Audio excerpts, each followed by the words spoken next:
Good evening everyone. This is me Tonima. Welcome back to my new vlog. এখন চলছে রোজার মাস আর আজকে ছিল ফ্রাইডে। তো আজকে সকাল থেকে আমার ক্লিপ নেওয়া হয়নি, কারণ সকালে একটু লেট করে ঘুম থেকে উঠেছি আর সারাদিন তেমন কিছু করিনি। বিকেলবেলায় আম্মুকে নিয়ে আমাদের বাসা ছাদে চলে গিয়েছিলাম। তো ছাদে গিয়ে পরিবেশটা বেশ ভালো লাগছিল, ঠান্ডা ঠান্ডা বাতাস ছিল। আর দেখেন পাশের বিল্ডিংয়ে এরকম খরগোশ ছেড়ে দিয়ে রেখেছে, দেখতে খুবই মজার লাগছিল।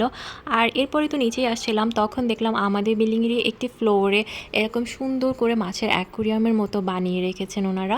খুবই সুন্দর লাগছিল, এত সুন্দর করে ডেকোরেশন করা। আর মাছগুলো দেখেন কত সুন্দর এখানে বেঁচে আছে। মানে অ্যাকুরিয়ামে এত যত্ন করে রাখা হয়, বেঁচে থাকতে পারে না, বাট এখানে ঠিকই বেঁচে আছে। আর যে আসলে এই আইডিয়াটা খুবই ইউনিক লেগেছে আমার কাছে।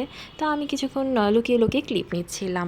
এরপরে নিচে চলে আসি, আর নিচে এসে আমি ফ্রিজে কিছু বিফ চাপ বানানোর জন্য মশলা মাখিয়ে রেখেছিলাম। তো ওইটাকে ফ্রাই করে ফেলি। আর এইটা খুবই ইজি প্রসেসে আমি বানাই, কারণ বিফ চাপটা একদম ডিরেক্ট তেলে ভাজতে গেলে অনেক টাইম লাগে আর একদমই সেদ্ধ হতে চায় না, শক্ত হয়ে যায়। তো এটাকে ফার্স্টে আমি প্রেশার কুকারে একটু সেদ্ধ করে নিয়েছিলাম, তারপরে মশলা থেকে উঠিয়ে জাস্ট তেলে ভেজে নিয়েছি আর মশলাটাকে আলাদা কুক করে নিয়েছি। এটা মানে নান রুটি অথবা পরোটার সাথে খাওয়া যাবে, খুবই মজা লাগবে। আর আজকে তেমন কিছু রান্না করিনি, সেরির জন্য ডিম রান্না করেছিলাম, মানে ডিম পোচ নারকেল দুধ দিয়ে রান্না করেছিলাম, ওইটার ভিডিও করা হয়নি। তো এই যে আমার বিফ চাপ একদম রেডি। এটা কেমন হয়েছে অবশ্যই কিন্তু কমেন্ট করে আমাকে জানাবেন। আর আমাকে যদি আপনাদের ভালো লাগে তাহলে প্লিজ আমার চ্যানেলটিতে একটি সাবস্ক্রাইব করে দেবেন। তো আজকে ভেবেছিলাম যে বিফ চাপটা বানাবো আর বাইরে থেকে নান রুটি নিয়ে আসবো। তো এছাড়াও বাইরে অনেক কাজ ছিল, মানে বাজার করার কাজ ছিল আজকে। তো অনেক কিছু বাজার করে ফেলেছিলাম, মানে সবজি থেকে শুরু করে মাছ আর মাংস আসলে কেনা হয়নি, কারণ বাসায় বিফ ছিল, চিকেন পড়েছিল।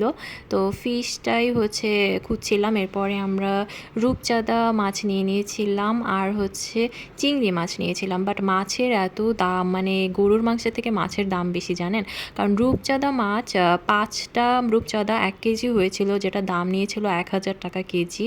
আর চিংড়ি মাছ ছিল 900 টাকা কেজি, মানে একটু বড় সাইজের চিংড়ি মাছগুলো। আর চিংড়ি মাছ খেতে আমার বেশ ভালোই লাগে, আর রূপচাঁদা মাছ আমার হাজব্যান্ডের ফেভারিট। তো এইটা ছিল ডেইলি শপিং, মানে উত্তরাতে যেহেতু আমরা থাকি, তো আমাদের বাসার কাছে এইটাই পড়ে। আর এখান থেকে আমরা সবসময় বাজার করে থাকি, সবজি থেকে শুরু করে মুরগি কেনা হয় বেশি, কারণ ফ্রাইডেতে না ওদের পাকিস্তানি মুরগিগুলো বেশ বড় সাইজের আসে। তো তখন আমরা ফ্রাইডেতে সকালেই গিয়ে কিনি, যেটা 1 কেজির উপরে হয় এক একটা, মানে লাইভ ওয়েট। তো ওইটা কিনে বেশ লাভজনক মনে হয়। তো ডেইলি শপিংয়ের ভিতরে কিন্তু অনেক ক্রোকারিজ আইটেমও ছিল, মানে অনেক কাচের সিরামিকের জিনিসপত্র। আর আমার এগুলো দেখতে খুবই ভালো লাগে, এগুলো আমি ঘুরে ঘুরে দেখছিলাম। এখানে একটা সল্ট পট ছিল, ওইটা আমার খুব ভালো লাগছিলো, একদম পিঙ্ক কালার, খুব সুন্দর ছিল জিনিসটা। আরও অনেক ধরনের আইটেম ছিল। আর এইগুলো উত্তরে তো অনেক পাওয়া যায়, রাস্তার আশেপাশে এত পাওয়া যায়, মানে পুরো ভরে গেছে। তো আমি ঘুরে ঘুরে দেখছিলাম আর কী কী নেওয়া যায়। ওইদিকে আমার হাজব্যান্ড বিল পে করছে, কারণ আজকে অনেক বাজার করে ফেলেছি, অনেক টাকা বিল চলে এসেছে। মানে সবজি আর মাছ দিয়েই প্রায় 3500 টাকার মতো বিল চলে এসেছে। যদিও সবজির দাম খুব বেশি ছিল না, খুবই কম ছিল। আর আজকে আমি গাজর কিনেছিলাম 1 কেজি মতো, কারণ গাজর অনেক সস্তা ছিল, 18 টাকা মেবি কেজি ছিল। তো ওইটাকে কী করেছি জানেন, বাসায় এনেই হালুয়া বানিয়ে ফেলেছি। আর ইদানিং আমার গাজরের হালুয়াটা খেতে খুবই ভালো লাগে। তো সস্তায় গাজর পেয়ে হালুয়া বানিয়ে ফেললাম। আর আমার হাজব্যান্ডের একমাত্র শপিং ছিল কালাভুনা মশলা, কারণ ওর কালাভুনা খেতে খুবই শখ লেগেছে। কি করব, কালাভুনা ওকে একদিন বানিয়ে দিতে হবে। তো 2টা কালাভুনা মশলার প্যাকেট নিয়ে নিয়েছে। ও মনে করেছিল যে একটা প্যাকেট দিয়ে 1 কেজি মাংস হয়তো রান্না করতে হয়, এই জন্য 2 কেজি মাংসের কালাভুনা খাবে বলে 2 প্যাকেট কিনেছে। বাট এইটা দেখলাম যে 1 প্যাকেট দিয়ে 2 কেজি মাংস রান্না করা যায়।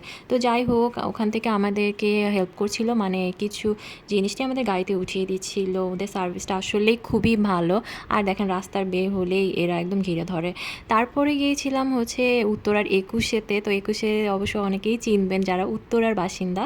তো এখান থেকে নান রুটি কিনতে গিয়েছিলাম। বাট নান রুটি কিনতে গিয়ে আমার এই বিরিয়ানিটা, মানে এই বিফ তেহারিটা দেখে এত ভালো লেগেছিল, তো এটাকে না নিয়ে আর পারলাম না। এটা চেহারা দেখে মনে হচ্ছিল অনেক বেশি মজা হবে। আর এটা মানে প্যাকেট হাফ যেটা, সেটার দাম ছিল 250 টাকা, আর ফুলের দাম ছিল 400 টাকা। তো আমরা হাফ করে 3টা প্যাকেট নিয়ে নিয়েছিলাম। তো এটা কোয়ান্টিটিও কিন্তু বেশ অনেক ছিল, আর টেস্টও অনেক মজার ছিল। মানে যারা উত্তরে আছেন অবশ্যই এটা ট্রাই করবেন। আর মাংসের কোয়ান্টিটিও অনেক বেশি দিয়েছিল ওনারা।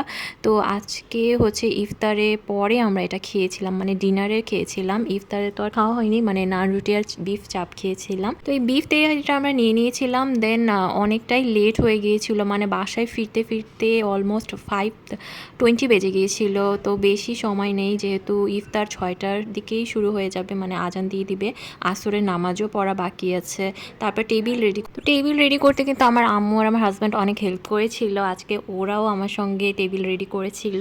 তো এই ছিল আজকে ইফতারের টেবিল আমাদের। আর শরবত করেছিলাম, লেবুর শরবত। তো লেবু চিপতে আমার একেবারেই ভালো লাগে না, তো আমার হাজব্যান্ডকে বলেছিলাম লেবু চিপে শরবতটা বানানোর জন্য। তো সে মোটামুটি আমাকে হেল্প করেছিল, আমার আম্মু লেবু কেটে দিয়েছিল। তো এইটাই ছিল আমাদের আজকের ইফতার।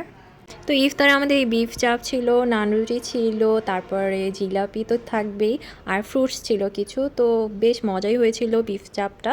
আপনারা চাইলে এইভাবে ট্রাই করতে পারেন, খুব একটা কঠিন কিছু নয়। তো তারপরে ইফতার করে আমরা একটু রেস্ট নিয়ে আবার বাইরে চলে যাই, মানে আমার হাজব্যান্ডের মামার বাসায় যাই। তো ওখানে হচ্ছে আমরা বেড়াতে গিয়েছিলাম। আর দেখেন রাজলক্ষ্মীর সামনে কত সুন্দর লাইটিং করেছে, মানে প্রত্যেকটা মার্কেট এত সুন্দর করে লাইটিং করেছে, কি বলবো, খুবই ভালো লাগছিল দেখে। সবাই মানে এত শপিং করছে, পুরো ভিড় হয়ে গেছে।